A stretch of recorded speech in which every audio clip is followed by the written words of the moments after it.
دولت حسن روحانی هم یک کارگروه به ریاست وزیر اقتصاد و همینطور عضویت وزرای امور خارجه، اطلاعات، دادگستری و رئیس کل بانک مرکزی ایجاد کرده که ظرف چند روز آینده تا یک شنبه دنبال راهکارهایی بگیرند برای بازگرداندن این پول.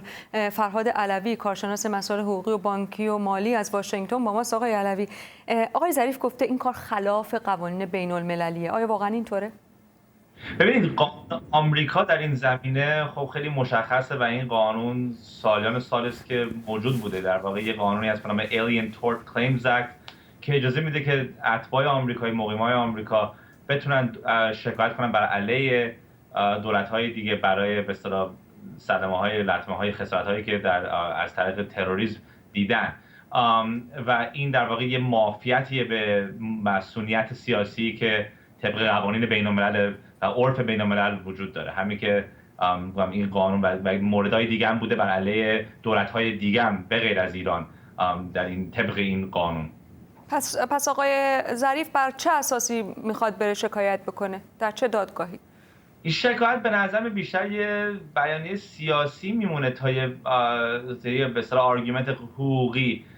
منتها به نظر که ماموران در ایران یک کمی حرفای مختلفی زده شده و مثلا یکی گفته که این خلاف برجام، مثلا این اصلا در قالب برجام نیست. حالا اینکه طبق قانون بین‌الملل میتونن شکایت کنن به دادگاه لاهه، به نظر نمیاد که همچین چیزی امکان پذیر باشه با توجه به اینکه مثلا دیوان ایران آمریکا در لاهه اصلا شامل همچین اتفاقاتی و مسائلی نیستش.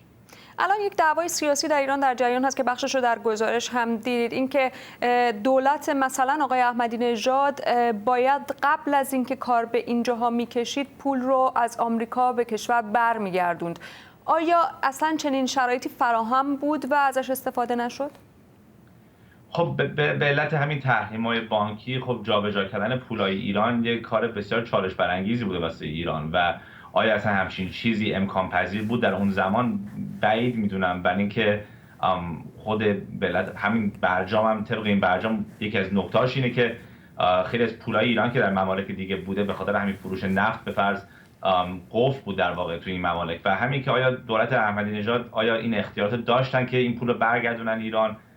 به نظر میاد. ولی بالاخره نکته اینجاست که حالا چه این پول رو برمیگردوندن یا برنمیگردوندن، بالاخره این حکم وجود داشت و به بحثی که به فرض مثال درهای سرمایه بین ایران و آمریکا باز میشد، اگه باز بشه، دولت این شاکیان میتونستن باز هر جور استی دارایی رو میتونستن ضبط کنن به اصطلاح اگه متعلق بود به دولت ایران طبق قانونی که 4 سال پیش به وجود اومد. دقیقاً این هم می‌خواستم ازتون سوال بکنم، آیا این موضوع که وقتی که این پول سرمایه گذاری شده این قانون وجود نداشته و بعد از چند سالی کنگره قانونی رو تصویب کرده که به شهروندان آمریکایی اجازه میده از چنین پولهایی استفاده بکنن یا شکایت بکنن علیه دولت و چنین پولهایی رو ضبط بکنن، میتونه کمکی به ایران بکنه؟